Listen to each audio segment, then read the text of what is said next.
Hey and welcome back. Today I want to show you how you can make your own tiny planet photos without a 360-degree camera. A while back, 360 cameras were either ridiculously expensive or there weren't that many around. These days every company seems to be doing their own, so if you're thinking of getting one, you now have a lot more choice. With the addition of GoPro entering the market with Fusion, at £650 it's a little expensive for how often I would probably use one. I personally would love one, but I can't see how often I would use it in my everyday videos. It would probably end up being a bit more of a gimmick than anything else. However, I do love the look of the tiny planet style photos that you can do, but I don't have a 360 camera. So I look for a way of being able to achieve this without having to spend a few £100s. But if, like me, you don't, this is what I did to achieve my results using my GoPro. And it doesn't matter what type of GoPro it is. Step 1.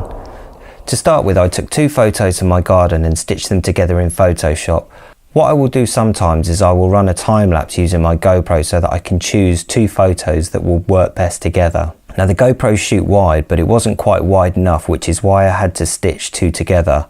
As a side note, it's good to try and get the sky in a uniform colour. Luckily for me, in this image my sky was quite blown out, which made it easier to work with. Step 2. Once you have your main background ready, edit it how you would normally edit any photo. Here is what I did to mine.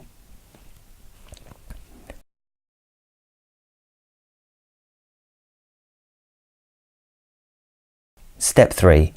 Now the fun part begins. Flatten your image, then go to Image, Image Size, and make sure the resample box is checked. If the Constrain Proportions option is selected, then uncheck it. Here you need to change the width to match whatever the height of your image is and then select OK. Step 4. Unlock your background layer and then go to Edit, Transform, Flip Vertical.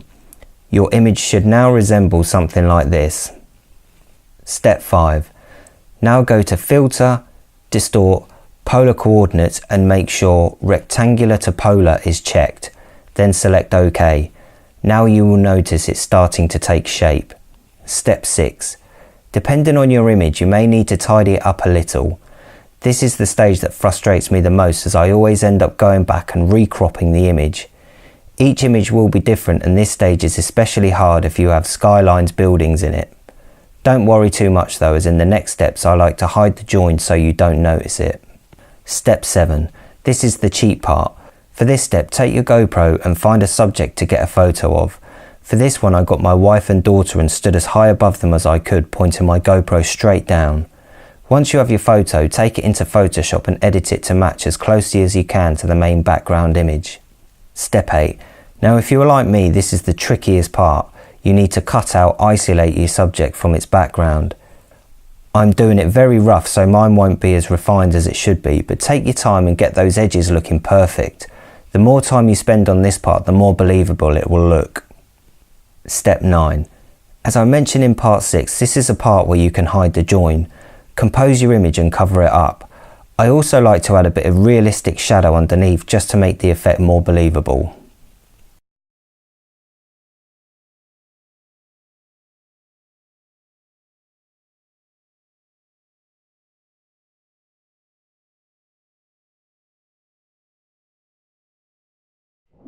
That's it, all done.